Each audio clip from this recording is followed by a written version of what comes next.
Téléspectateurs de Zouk Télévision, bonjour chez vous. Eh bien, aujourd'hui, je reçois Johnny Ajar, qui est candidat dans la 3e circonscription, celle de Fort-de-France. Johnny Ajar, bonjour. Bonjour bon. À toutes les Foyalaises et les Foyalais. Bonjour à toute la Martinique aussi, et toutes celles et ceux qui nous écoutent. Parfait. Alors, moi, je ne fais pas de macaquerie, on ne va pas faire comme si on ne se connaît pas, je te connais.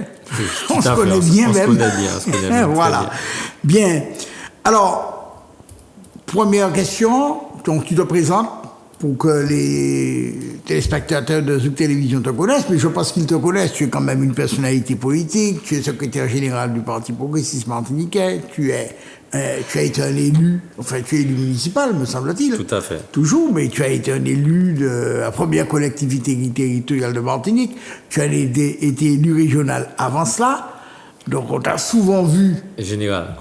Au conseil général aussi. Alors, ben tu fais déjà... Non, mais tu te présentes, tu n'es pas un inconnu. Non, il n'y a pas de souci. Alors, c'est vrai que beaucoup de personnes disent qu'ils me connaissent surtout derrière le petit écran, comme on dit, puisque effectivement... D'abord, j'ai 49 ans, personnellement. J'ai 2 enfants. Je suis enseignant. Et effectivement, on va dire que j'ai épousé la cause politique depuis plus d'une vingtaine d'années, grâce à Serge Letchimy. C'est lui qui m'a fait découvrir la politique et l'intérêt pour servir les autres et servir le peuple et l'intérêt général. Donc, j'ai effectivement occupé de multiples fonctions. Alors, pour bien comprendre, je suis d'abord un homme de mission, faut bien comprendre. J'ai d'abord été conseiller municipal, et puis, pour le Parti progressiste martiniquais, j'ai ramené le 3e canton de Fort-de-France, centre-ville, Causonville, Calvaire, Pavé, Pasteur. Pour ceux qui se rappellent, je suis resté jusqu'à la fin du conseil général. Conseiller général, j'ai été vice-président du conseil général durant la gouvernance de Josette Manin, qui était présidente. J'ai également été effectivement membre de l'Assemblée territoriale de Martinique, de la première collectivité territoriale. Et en tant qu'homme de mission, alors c'était un canton qui n'avait jamais été au PPM et qui est revenu au PPM. Il est resté 19 ans à droite et jamais au PPM. Donc il est revenu au PPM en 2004. Je parle du canton du Conseil général. Et puis j'ai également été redressé la CEMAF. Donc je suis toujours président de la CEMAF et effectivement... vers 2014, fin 2014-2015, j'ai repris les rênes de la CEMAF pour redresser la CEMAF. C'est un satellite, aujourd'hui ça s'appelle la SOAM, Société d'aménagement et d'équipement. C'est une structure qui gère toute la partie aménagement des quartiers, notamment pour ceux qui ont connu aujourd'hui la résorption de l'habitat insalubre. On a encore des opérations sur Trénel, Canada-Laric, Ravine-Bouillé. Ce sont des sujets importants puisque c'est la dignité humaine qui est en cause.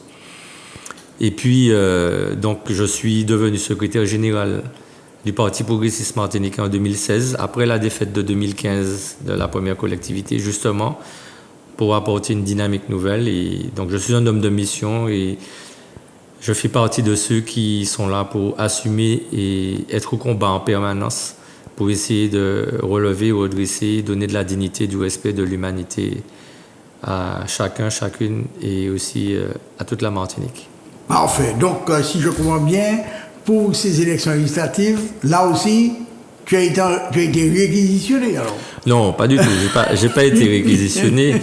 C'était le fruit d'une mûre réflexion. Bien sûr, j'ai beaucoup de personnes qui ont souhaité, ont voulu, de manière très convaincue, me porter à cette fonction et cette mission, parce que pareil, pour moi, c'est pas un poste. Beaucoup le voient comme une récompense. Je ne le considère pas comme une récompense, je le considère véritablement comme une mission et un travail à accomplir, parce que là, il y a beaucoup, certes, de responsabilités, mais il y a une légitimité qui nous permet d'agir différemment. Et ma candidature est surtout une candidature de complémentarité, puisque Didier Laguerre, maire de Fort-de-France, a ses fonctions dans la municipalité. Il a été reconduit. Serge Letchimy vient d'être élu président du conseil exécutif de la collectivité territoriale de Martinique. Et en fait, nous portons le même projet, un projet progressiste, un projet humaniste, éthique et solidaire et responsable. Et donc, il y a ce pilier qui doit compter, c'est le volet législatif et parlementaire. Et donc, il faut aussi un parlementaire solide, notamment sur Fort-de-France, mais aussi sur toute la Martinique, puisque j'ai une solide expérience politique et pour celles et ceux qui me connaissent savent que je suis déterminé et engagé.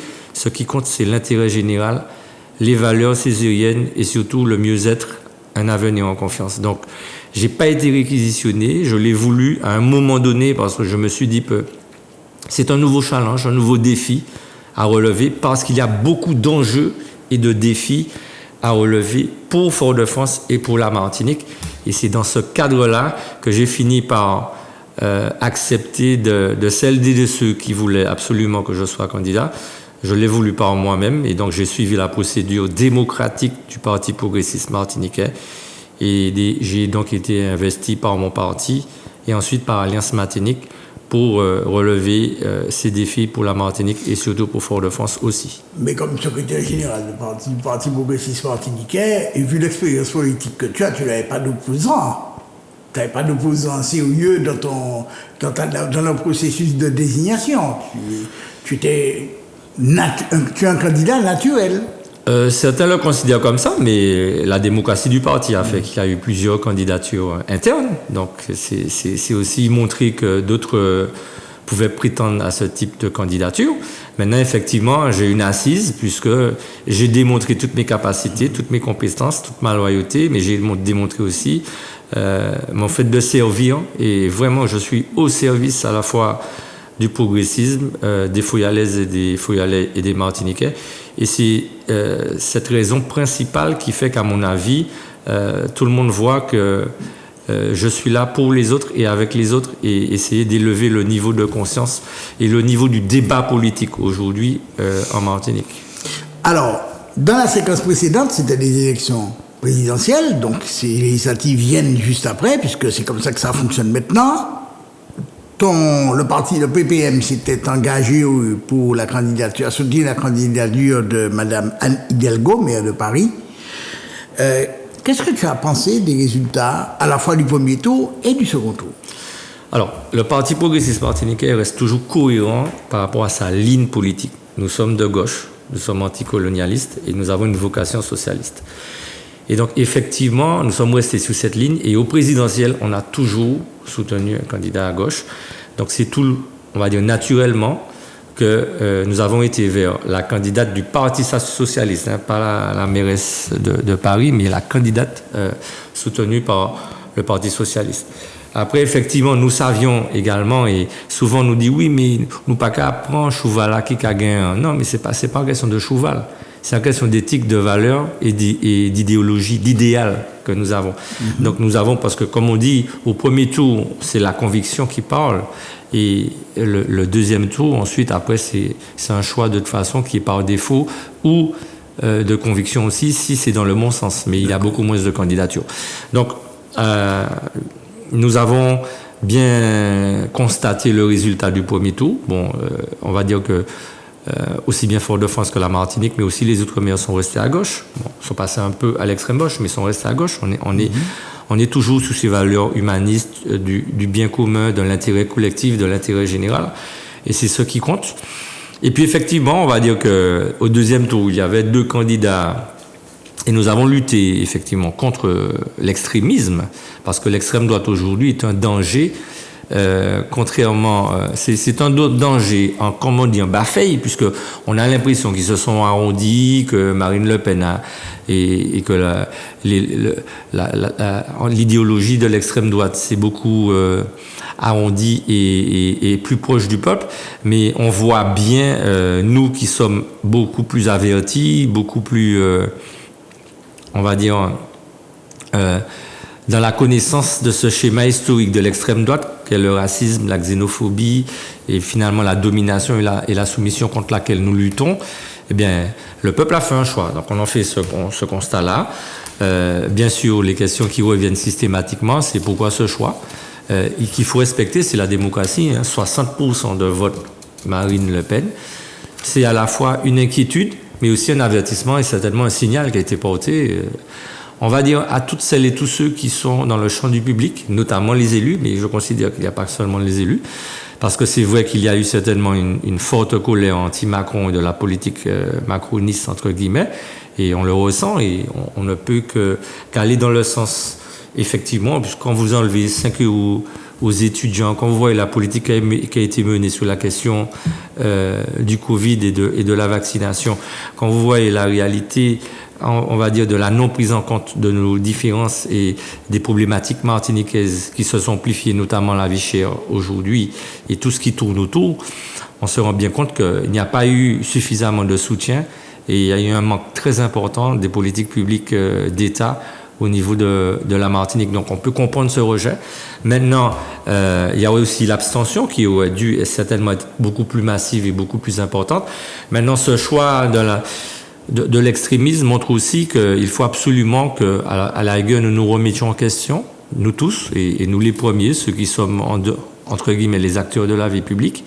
Et c'est un schéma que nous entendons parfaitement, même s'il faut quand même garder une lucidité, parce que la solution extrême ne peut pas être une solution pour notre pays. D'ailleurs, elle n'est pas de la politique au sens césarien du terme, puisque nous avons toujours résisté et rejeté le populisme, tel que le définit Aimé Césaire, la lutte contre le mécontentement de toutes les irritations. La lutte contre le populisme, c'est une définition aujourd'hui qui a eu lieu au niveau de la collectivité territoriale de Martinique en termes de gouvernance sur les 5 dernières années, où on va dire que le peuple se réunit parce qu'on passe sur un niveau de guichet, d'accord, et au lieu d'être dans un niveau de projet. Et le seul but du populisme au sens césarien, c'est la démoralisation de tout un peuple, le rendre disponible à tout catastrophisme et tout catastropheur. Et c'est la culture de tous les mécontentements. Donc c'est ça un schéma que nous combattons, mais nous combattons aussi le schéma du rejet de l'autre, de l'extrémisme par rapport à la couleur de peau, à la religion, par rapport à toute forme de domination de l'homme sur l'homme. Et ça aussi, c'est l'humanisme césarien que nous défendons. Donc il faut rester lucide, entendre, comprendre, continuer à travailler, mais aussi être dans la pédagogie pour que les résultats de ces élections ne soient pas simplement un signal qui n'est pas ni entendu ni écouté. Alors, je rebondis juste à un aspect. Bon, tu as évoqué rapidement la politique menée par le gouvernement précédent, enfin le président de la République, M. Macron, la nomination d'Elisabeth Borne, la première ministre, qui a modifié les conditions d'indemnisation des chômeurs, qui les a réduites. Ce serait donc, selon toi, plutôt un mauvais signe. Ben oui, on est aujourd'hui très clairement dans de l'affichage. On a eu beaucoup d'affichage et de communication, mais dans la réalité, on a une déconstruction du système social qui est l'un des meilleurs dans le monde aujourd'hui du système français. Aussi bien sur le plan sanitaire, il y a eu beaucoup de médicaments qui ont été déremboursés. Il y a eu toutes les mesures qui ont été prises et donc le risque même à un moment donné de faire disparaître, et je pense que ce risque n'est pas encore terminé, mais de faire disparaître les 40% des fonctionnaires.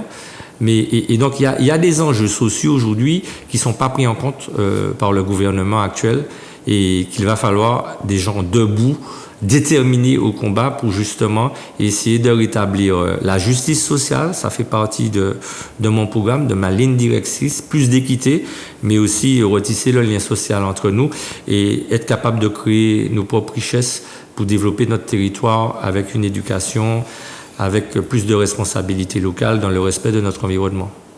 Parfait.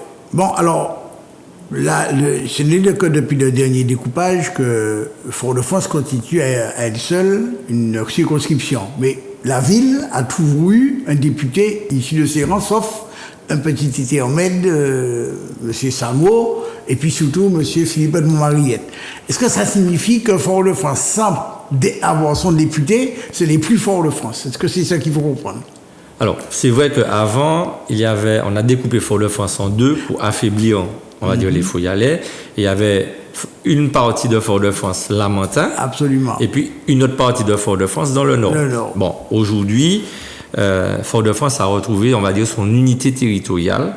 Et effectivement, Fort-de-France a un député qui est le député du territoire de Fort-de-France, mais qui reste et demeure le député de la Martinique. On est d'accord. Donc maintenant, c'est aux Foyalaises de choisir, tout simplement.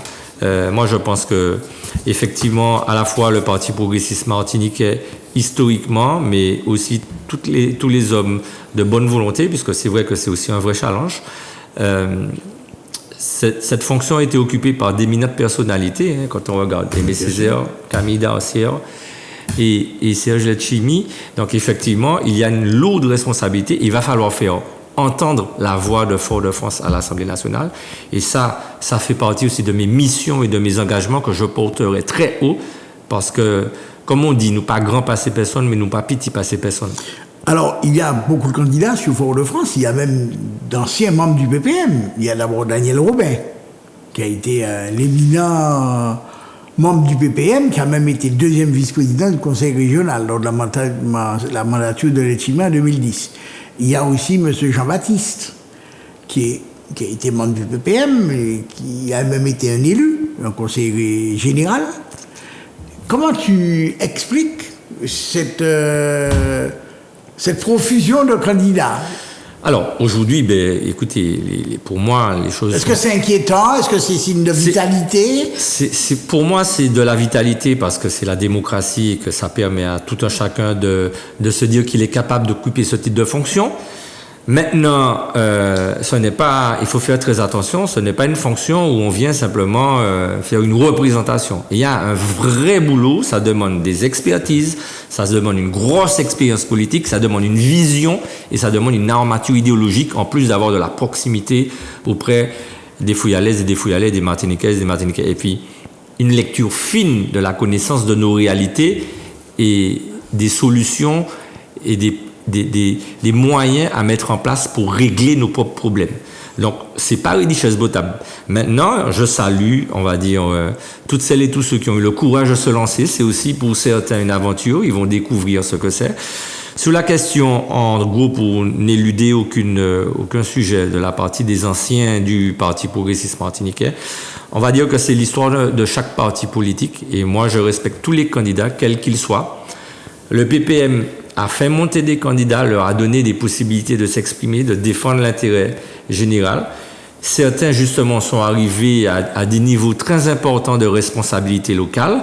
Aujourd'hui, chacun est libre de décider de quitter son parti. Maintenant, je laisse le peuple aussi responsable de décider de qui sont les meilleurs porteurs de leurs idées, de leurs valeurs et de la défense de leurs intérêts. C'est ça qui compte pour moi, dans le respect des candidatures des uns et des autres et dans le respect de la démocratie.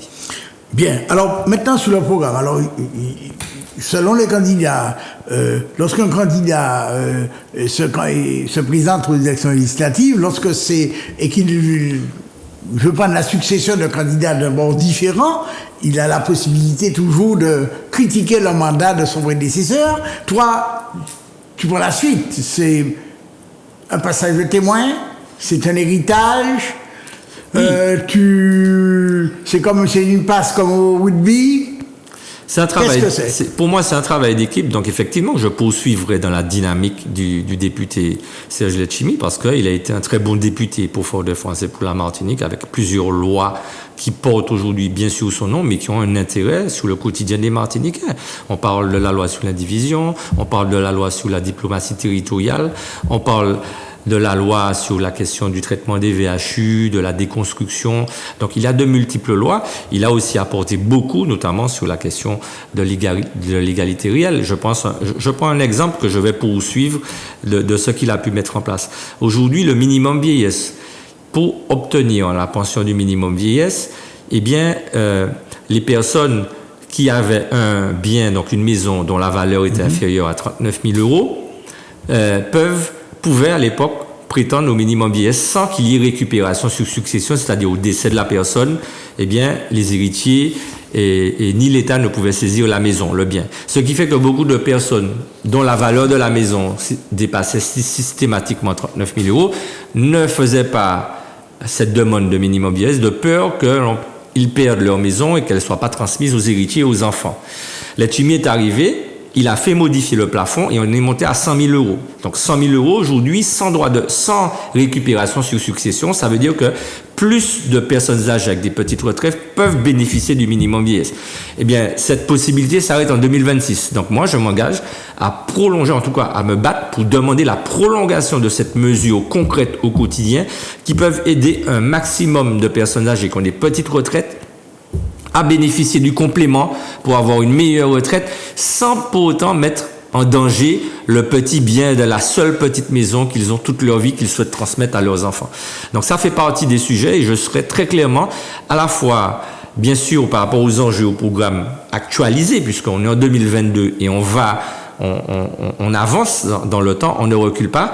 Donc on est dans un programme concret. D'ailleurs, j'ai participé activement, j'ai été directeur de campagne de Serge Letchimy, tête de liste d'Alliance Martinique. Donc, je connais bien le programme. Donc, je sais à tous les niveaux, et aussi bien aux côtés du maire de Fort-de-France, quels sont les niveaux sous lesquels le parlementaire va pouvoir venir apporter sa complémentarité, sa connaissance du terrain, sa proximité et sa capacité de mettre son expertise et son expérience au service du projet pour améliorer le quotidien des Martiniquaises et des Martiniquais et aussi des Foyalaises et des Foyalais.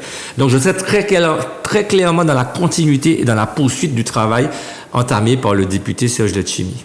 Très bien. En équipe. Donc, tu seras le relais, on peut dire ça comme ça? Je serai un relais très actif et combattant au quotidien parce que cela y va de l'avenir, de l'amélioration de notre situation en Martinique et on sait que les difficultés sont énormes puisque nous sommes dans un cocktail de crise à la fois sanitaire, économique, sociale, environnementale et voire identitaire.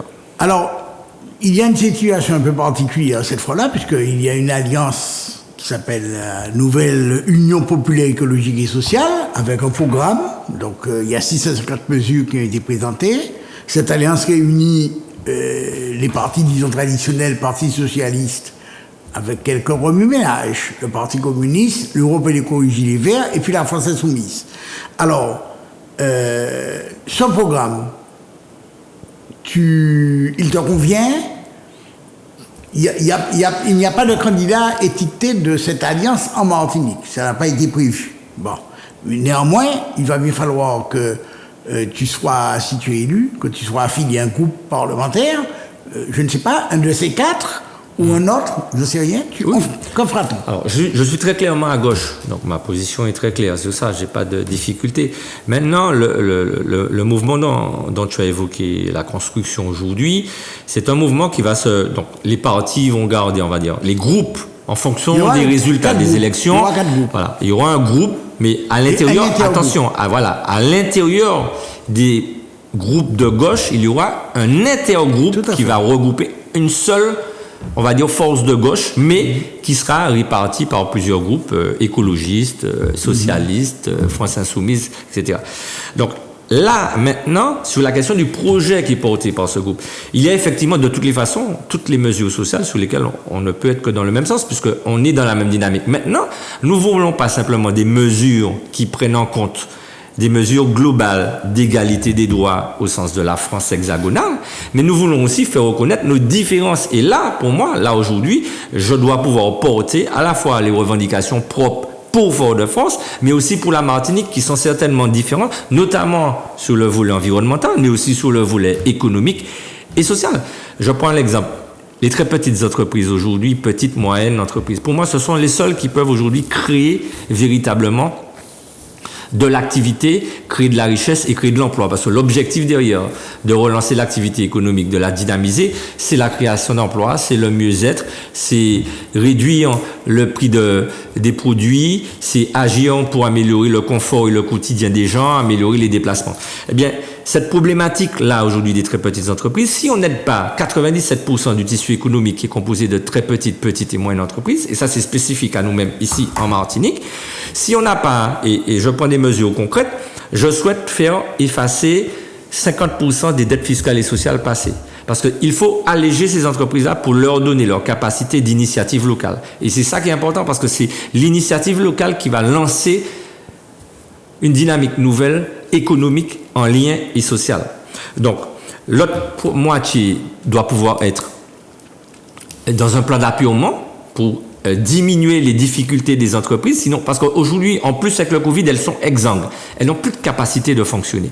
Derrière, je souhaite pouvoir leur permettre d'obtenir des exonérations fiscales sur les 5 années qui viennent. Fiscales et sociales aussi. Ça va alléger les charges des entreprises et leur permettre de se relancer, tout en les aidant à voir comment ils peuvent reconstituer leur trésorerie, puisque de toutes les façons, les choses sont claires, les banques prêtent de moins en moins.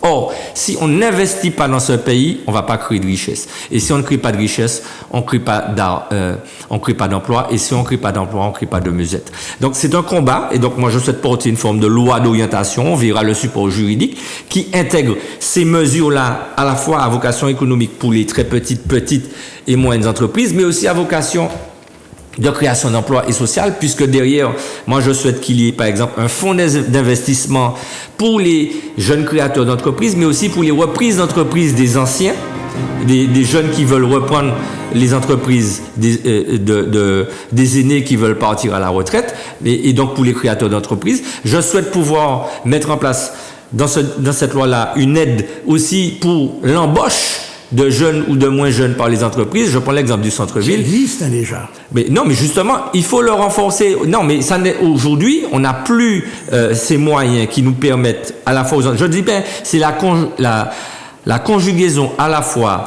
de la réduction des charges, de la reconstitution de la trésorerie et des aides qui doivent arriver dans des modalités beaucoup plus simplifiées, pour permettre aux entreprises de créer de l'activité, pour créer de la richesse, pour créer de l'emploi. Et donc, je prenais l'exemple du centre-ville, 1000 commerces, services, travailleurs indépendants et autres. Imaginez si chacun recrute une seule personne, ça fait déjà 1000 emplois créés. Donc, imaginez le nombre d'emplois que l'on peut créer en Martinique. Les statistiques, c'est pas exactement ça. Tu sais, 80% des entreprises en Martinique n'ont pas de salariés. Il y en a 16% qui ont entre 1 et 9 et puis 4% qui ont plus de 9. C'est bien mais ça. Non, ça va dans le sens de ce que je viens de dire, puisque justement, si chacun recrute une personne... Notre émission est malheureusement quasiment terminé, j'ai bien compris. Évidemment, si chacun recrute une personne... C'est ça, mais pour recruter, il faut l'inciter. Et pour qu'il soit incité, c'est ce que je veux faire comprendre. Si on allège les charges et si on donne des aides à l'incitation au recrutement... Pour qu'une entreprise recrute, il faut qu'elle ait des clients. On recrute, non pas parce qu'on a des aides. D'abord, il faut qu'elle ait de l'activité. S'il n'y a pas de clients, il n'y a pas d'activité. Autrement dit, s'il n'y a pas de demande, ça pas de... Si on continue à avoir des gens qui n'ont pas un sou parce que leur pouvoir d'achat est gagné par la hausse des prix... Mais c'est bien ça, quand on parle. Mais malheureusement, il y a un plan de relance de la CTM aujourd'hui, avec des investissements massifs qui vont être faits. Donc il y aura de l'activité qui va être créée. Maintenant, les entreprises aussi peuvent créer leurs propres activités, parce que tu ne vas pas, même si la puissance publique peut intervenir pour créer de l'activité, les entreprises elles-mêmes, l'idée c'est qu'elles soient créatrices d'activité en libérant l'initiative, parce que c'est ça qui va leur permettre de créer l'activité. Eh bien, moi, cher Johnny Ajar, malheureusement, nous aurions pu continuer comme ça pendant un bout de temps. Notre mission est terminée, donc je remercie les téléspectateurs de Zouk Télévision d'avoir bien voulu nous suivre. J'espère que tu auras l'occasion au cours de ta campagne d'apporter toutes ces idées, tous ces éclaircissements aux électeurs et électrices de la circonscription de Fort-de-France. Ça sera fait. Bon, eh bien écoute, je dirais que la démocratie va jouer et que le meilleur gagne. Merci au Fouyalès et au Fouyalès. C'est le bail mon pays des autres, moi l'épisode, nous travaillons ensemble. Il y a plusieurs étapes à franchir. La première, c'est cette élection. Et donc, à très bientôt, en confiance et en proximité. Merci. Parfait. Merci beaucoup.